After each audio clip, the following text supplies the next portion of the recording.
喂，仲喺度做乜嘢啊你？越嚟越離譜咯喎！去到邊度你都攤住胸，唔使做咁樣噶喎。喂，呢度雅居樂個會所又唔使對陽光，瞓得又舒服，望住嗰邊就係泳池啦。咁我仲唔攤下？你以為你真係退休啦？嗱嗱聲起身開工啦！快脆脆，等人搞掂快啲收工。嗱，大家好，01睇樓團灣區置業 So Easy，我係文文。我係謙。軒 Sir 啊，你呢個會所嘅話咧，又幾大咁樣喎？怪唔得你嘅話咧，真係攤住唔想做咯喎。係啊，咁琴日啦，上一期就喺個陽光底下，今期係室內，仲有星空頂添，又有泳池，跟住呢個會所仲有健身室。哦，咁樣嘅配套都幾齊全喎。OK 㗎。佢哋而家賣緊啲乜嘢戶型咁樣啊？我想了解下。我哋等陣跟住鏡頭上去睇睇。好啊。嗱，文文，我哋而家咧上翻嚟銷售中心呢邊先，係啊因為會所上嚟咧就係銷售中心啦。咁但係我同大家講翻我哋而家嘅一個雅居樂嘅配套設施。咁我哋而家咧就位於喺呢一個售樓中心呢一度嘅，係啦。咁講緊一期嗰啲咧就已經售罄啦賣。咁咧跟住睇翻我哋銷售中心隔離旁邊咧就係我哋一個中學嘅。係啦，咁基本上咧今年都完工㗎啦，我見到啱啱入嚟都比較靚㗎啦，又夠靚又夠大。今年9月份嘅話咧，開學啦，招生啦，你而家。係啦，咁睇翻我哋學校旁邊咧，就有我哋一個標誌性嘅北塔。咁北塔咧，由於而家因為限高嘅政策啦，政府仲喺度溝通緊，咁未來咧正常嚟講啦，就會應該都可以起得到，係冇問題嘅。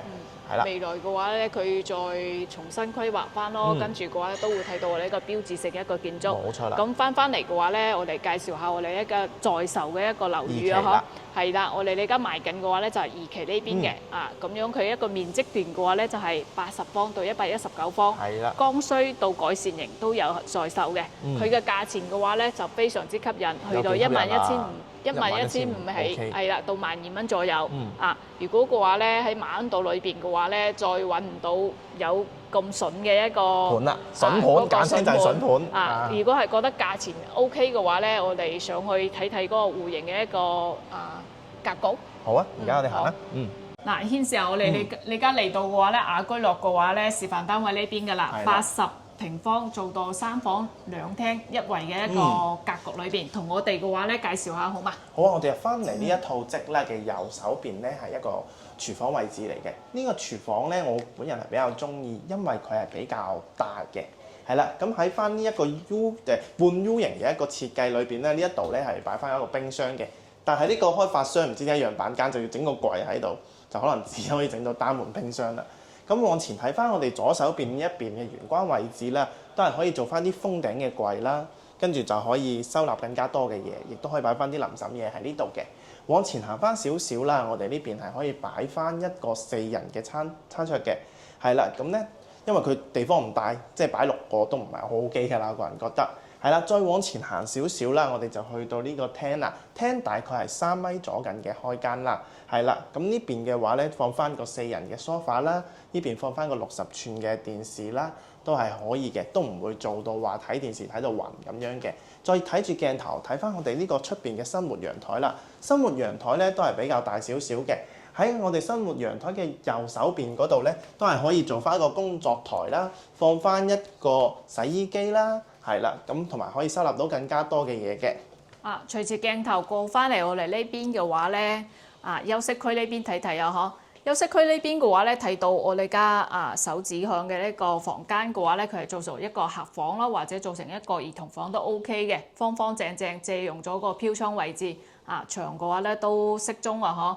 跟住嚟到嘅話咧，就係我哋呢個唯一嘅一個洗手間啦。咁佢做咗乾濕分離咯，隔離嘅話咧，再過嚟睇睇嘅話咧，呢間房嘅話咧，我哋樣板間係做咗一個兒童房嘅榻榻米，但係嘅話咧，佢呢個唔係交付標準嚟嘅。交付標準嘅時候，交付嘅時候嘅咧就係一個窗要自己嘅話封嘅，因為呢個面積係買一半送一半。係啦，冇錯，入翻嚟我哋主人房呢度啦。主人房呢邊咧，其實我覺得都 OK 嘅，喺80方呢套則嚟講，咁佢呢邊擺翻一個1.8米嘅床咧，都係可以做到3邊落床嘅。另外呢個飄台嘅位置咧，都係可以封翻佢又得，擺啲嘢都可以嘅。咁夜晚咧都係可以同翻太太啦喺度呢個談心啊、飲酒啊都 OK 嘅。係啦，但係我本人覺得啦，如果係呢一套則80方，同翻萬科嘅一套79方嘅積嚟講咧，我本人就唔係好中意呢套啦，因為佢得一個衞生間，而萬科嗰邊咧係有2個衞生間嘅。但係萬科嗰邊而家講緊價格咧，大概係17000左近嘅一個方。我哋呢一邊係性價比比較高嘅，12000蚊一個方就得啦，係嘛，文文？係嘅。咁如果嘅話咧，我哋唔中意呢一個戶型嘅，即係佢係得一個洗手間，滿足唔到你嘅話咧，我哋在期同緊售緊嘅話咧，都有大少少面積，可以做到2位嘅。咁我哋而家過去再睇睇，接翻我哋啱啱睇完嗰個80方，咁我哋而家咧嚟到98方呢個積嘅裏邊嘅示範單位啊，入到嚟嘅話咧，我哋左手邊嘅話咧就係你一個廚房噶啦。做到嘅話咧，U 字型一個廚房，預留嘅冰箱位嘅話咧，都係非常之夠大㗎啦，我覺得佢嘅話咧過翻嚟嘅話咧，就係隔離嘅話咧就係鞋櫃咯，都係呢家嗰個嘅話咧係非交付標準，到時嘅話咧係自己嘅話咧做一個鞋櫃嘅話，即係留個位置俾你。出到嚟嘅話咧，飯廳嘅話咧98方可以擺個5到6人嘅一個餐台咯。都冇問題嘅，隔離嘅話咧，仲可以做個屏風嗰啲屏風櫃。客廳嘅話咧都係中規中矩，因為佢拉通翻啱啱我哋睇到嘅飯廳咁樣嘅話咧，佢顯得嘅話咧都係非常之大嘅。陽台嘅話咧，佢都係一樣啦，利用咗空間嘅話咧，做咗我哋一個洗手台啦，同埋嘅話咧收納櫃洗衣機嘅話咧可以擺喺呢度嘅。咁樣嘅話咧就成間屋嘅話好整齊去翻我哋嘅話咧裏邊其他嘅一個佈局。係啦，嚟到我哋生活區呢邊啦，咁生活區咧一行過嚟，我哋呢邊咧就係一個兒童房嘅，可以學翻發展商咁樣去做啦。咁一個細房咧，其實都係可以做，我都係中意建議榻榻米，因為佢唔係太大嘅一個面積所以都係咁樣設計會比較好啲嘅。咁另外我本人咧值得提就覺得我好中意呢個洗手間呢個客位，呢個客位咧就真係好大嘅，係啦。入邊咧仲有個飄台嘅位置，咁老人家小朋友坐喺度沖涼都 OK 㗎啦，係啦，跟住再往翻前邊睇一睇翻我哋呢邊，其實呢一邊咧雖然佢而家係做咗一個玻璃嘅隔牆啦，但係我建議咧都係做翻一個細房或者書房、茶房咁樣嘅，因為做咗玻璃嘅話睇到啲人喺度做乜嘢咧就比較尷尬啦，係啦，入翻嚟呢邊睇翻啦。我哋呢一個有一個細房，但係呢個咧係一個陽台房嚟嘅，等於半賣半送咁樣。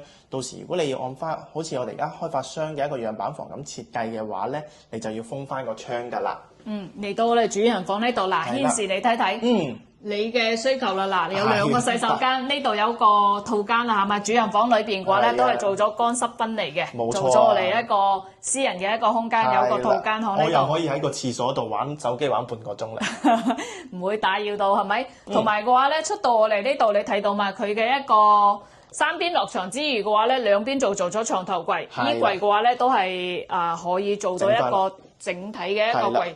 同埋飄窗位置，我哋都可以咁樣係啦，包住咗，就正如你所講嘅，嘈交嘅時候可以瞓呢度，冇錯啦。係咁，如果嘅話咧，呢隻戶型嘅話咧，就係我哋在售嘅一個98方嘅，多10零方比啱啱嗰隻。房間又大啲啦，廁所又多一個。最緊要呢個係啦，中意呢隻戶型嘅話咧，可以隨時聯繫翻我哋，或者 WhatsApp 我哋嘅。咁中意我哋呢條片嘅話咧，記得點翻個 like，或者分享翻俾你哋嘅朋友啦、親戚啦，係啦。咁今期嘅節目嘅話咧，我哋介紹差唔多啦，下期嘅話咧，我哋再見，拜拜。